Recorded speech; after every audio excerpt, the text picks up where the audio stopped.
जरा सोचिए, एक सुबह नींद खुले और पता चले कि अब आप अपने ही देश में वोट नहीं डाल सकते। ये कोई डरावना सपना नहीं है। पश्चिम बंगाल में 60 लाख से भी ज्यादा लोगों के लिए ये एक कड़वी हकीकत बन गया। तो सवाल ये है कि आखिर ऐसा हुआ कैसे? आज हम इसी शक के एल्गोरिदम के पीछे की पूरी कहानी को समझने की कोशिश करेंगे। कहानी शुरू होती है 2 अप्रैल 2026 से। पूरे 9 घंटे तक एक नेशनल हाईवे पूरी तरह से जाम था। लेकिन इन्हें जाम करने वाले कोई अपराधी नहीं थे। नहीं, ये तो टीचर्स थे, किसान थे, दुकानदार थे, पश्चिम बंगाल के आम नागरिक, जिन्हें सिर्फ एक बात ने एक साथ ला खड़ा किया था। उनका वोट देने का हक, उनकी पहचान, सब उनसे छीन ली गई थी। 61 लाख, ये कोई छोटा मोटा आंकड़ा नहीं है। मतलब दिल्ली के करीब करीब आधी आबादी के बराबर लोग। और इन सभी लोगों को बस वोटर लिस्ट से पूरी तरह हटा दिया गया। और फिर 60 लाख लोग और, इन्हें हटाया नहीं गया बल्कि एक नई संदिग्ध कैटेगरी में डाल दिया गया। इसका मतलब ये हुआ कि वो एक अजीब सी अधर में लटक गए हैं। ना तो वो वोट दे सकते हैं और ना ही उन्हें ये पता है कि कभी दे भी पाएंगे या नहीं। ये सब हुआ एक प्रोसेस की वजह से, जिसका नाम था स्पेशल इंटेंसिव रिवीजन या SIR। देखिए, कहने को तो इसका मकसद वोटर लिस्ट को साफ सुथरा करना था, लेकिन इसने राज्य के हर 6 में से 1 वोटर की जिंदगी पर असर डाल दिया। तो आखिर ये था क्या? इस पूरे विवाद के केंद्र में एक पहेली है, एक बिल्कुल नई कैटेगरी, सस्पेक्टेड वोटर। एक ऐसी कैटेगरी जो भारत के चुनावी इतिहास में इससे पहले कभी देखी ही नहीं गई। इस संदिग्ध वोटर का टैग लॉजिकल डिस्क्रिपेंसी के आधार पर दिया गया। आसान भाषा में समझें तो न तो आपका नाम लिस्ट में पक्का है और न ही इसे हटाया गया है। बस एक शक के बिना पर आपको किनारे कर दिया गया है। और शक की वजह सुनकर तो और भी हैरानी होगी। देखिए, भारत जैसे देश में सरकारी कागजों में छोटी मोटी गलतियां होना तो बहुत आम बात है ना? पर यहाँ इसके नतीजे बहुत भयानक निकले। सोचिए, किसी के नाम में मोहम्मद की स्पेलिंग में ओ की जगह यू हो गया। बस इतनी सी बात किसी के वोट डालने के अधिकार को शक के घेरे में लाने के लिए काफी थी। या मान लीजिए रिकॉर्ड में किसी के माता पिता और उनके बीच की उम्र का फासला गलत दर्ज हो गया। या फिर दशकों पहले किसी क्लर्क से हुई एक मामूली सी गलती अब आकर किसी की नागरिकता पर सवाल उठा रही थी। तो ऑफिशियली ये कहा गया कि ये पूरी कवायद अवैध अप्रवासियों को हटाने के लिए है। लेकिन जब आप आंकड़ों पर नजर डालते हैं तो कहानी बिल्कुल पलट जाती है। सबसे ज्यादा असर मुस्लिम बहुल सीमा वाले इलाकों पर नहीं, बल्कि हिंदू दलित शरणार्थी इलाकों पर पड़ा। मतलब आंकड़े तो सरकारी दावे पर ही सवाल खड़े कर रहे हैं।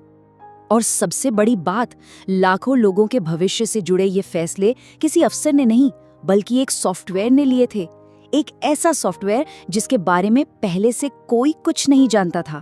तो जाहिर है, सबसे बड़ा सवाल यही उठता है, आखिर ये सॉफ्टवेयर कितना सटीक था? क्या इस पर भरोसा किया जा सकता था? इसका जवाब सच कहूं तो चौंकाने वाला है। चुनाव आयोग के एक सीनियर अधिकारी ने खुद ये माना कि उन्हें कोई अंदाजा नहीं था कि सॉफ्टवेयर 95% सही था या सिर्फ 60%। मतलब इससे बिना किसी भी तरह की टेस्टिंग के लाखों लोगों की किस्मत का फैसला करने के लिए मैदान में उतार दिया गया। इस सॉफ्टवेयर की गड़बड़ी का एक बड़ा नमूना 24 मार्च की शाम को दिखा। जब इसे चलाया गया तो इसने एक झटके में पश्चिम बंगाल के सभी 7 करोड़ वोटरों को संदिग्ध बता दिया। खैर, 2 घंटे बाद इसे एक तकनीकी गड़बड़ी कहकर ठीक तो कर दिया गया, लेकिन इसने पूरे सिस्टम की विश्वसनीयता पर एक बहुत बड़ा प्रश्न चिन्ह लगा दिया। और देखिए, गड़बड़ी सिर्फ टेक्नोलॉजी में नहीं थी, पूरी प्रक्रिया ही गड़बड़ थी। ग्राउंड पर काम करने वाले अधिकारियों को ऑफिशियल ऑर्डर नहीं, बल्कि अनऑफिशियल व्हाट्सएप मैसेजेस से निर्देश मिल रहे थे, जो कई बार तो लिखे हुए नियमों के बिल्कुल उलट होते थे। फिर जब पत्रकारों और कुछ सिटीजन ग्रुप्स ने आंकड़ों को खंगालना शुरू किया, तो जो पैटर्न सामने आया वो वाकई बहुत परेशान करने वाला था। एनालिसिस से ये पता चला कि कई चुनाव क्षेत्रों में संदिग्ध लिस्ट में मुसलमानों का प्रतिशत उनकी आबादी के अनुपात से कहीं ज्यादा था। जैसे कोलकाता पोर्ट को ही ले लीजिए, वहां मुस्लिम आबादी करीब 50% है, लेकिन संदिग्ध लिस्ट में उनका हिस्सा 82% था। अब यहाँ बात और भी दिलचस्प हो जाती है। जब आप एक ही चुनाव क्षेत्र के अंदर बूथ लेवल पर देखते हैं तो ये फर्क और भी ज्यादा साफ दिखता है। रानीनगर में, जहां हिंदू आबादी ज्यादा थी, उन बूथों पर सिर्फ 3% वोटरों को फ्लैग किया गया, लेकिन जिन बूथों पर मुस्लिम आबादी ज्यादा थी, वहां ये आंकड़ा सीधा 58% पहुंच गया। ये बहुत बड़ा और चिंताजनक फर्क है। और फिर एक पॉलिटिकल एंगल भी सामने आता है। सभी संदिग्ध मामलों में से 42% केस सिर्फ 3 ऐसे जिलों में थे जहां 2021 के चुनाव में सत्तारूढ़ पार्टी बहुत ही कम मार्जिन से जीती थी। हो सकता है ये महज एक इत्तेफाक हो, लेकिन ये कई सवाल तो खड़े करता ही है। और ऐसा बिल्कुल नहीं सोचना चाहिए कि इसका असर सिर्फ गरीब या कम पढ़े लिखे लोगों पर पड़ा। समाज के बड़े बड़े प्रतिष्ठित लोगों ने भी पाया कि उनका लोकतांत्रिक अधिकार उनसे छीन लिया गया है। इस लिस्ट में कौन कौन था? एक कारगिल युद्ध के हीरो, कलकत्ता हाईकोर्ट के एक रिटायर्ड जज, एक वर्ल्ड कप जीतने वाले क्रिकेटर और तो और वो बूथ लेवल ऑफिसर भी जो खुद ये पूरी प्रक्रिया चला रहे थे। मतलब कोई भी इससे बच नहीं पाया। और जो लोग अपने हक के लिए लड़ रहे हैं, उनके लिए इंसाफ का रास्ता लगभग बंद सा है। जिन लोगों के नाम हटाए गए, उन्होंने 2 लाख से ज्यादा अपीलें दायर की, लेकिन उनमें से अब तक सिर्फ 2 मामलों में ही सुनवाई हुई है। सिर्फ 2। तो अब क्या किया जा सकता है? देखिए, हालात मुश्किल है, पर उम्मीद अभी बाकी है।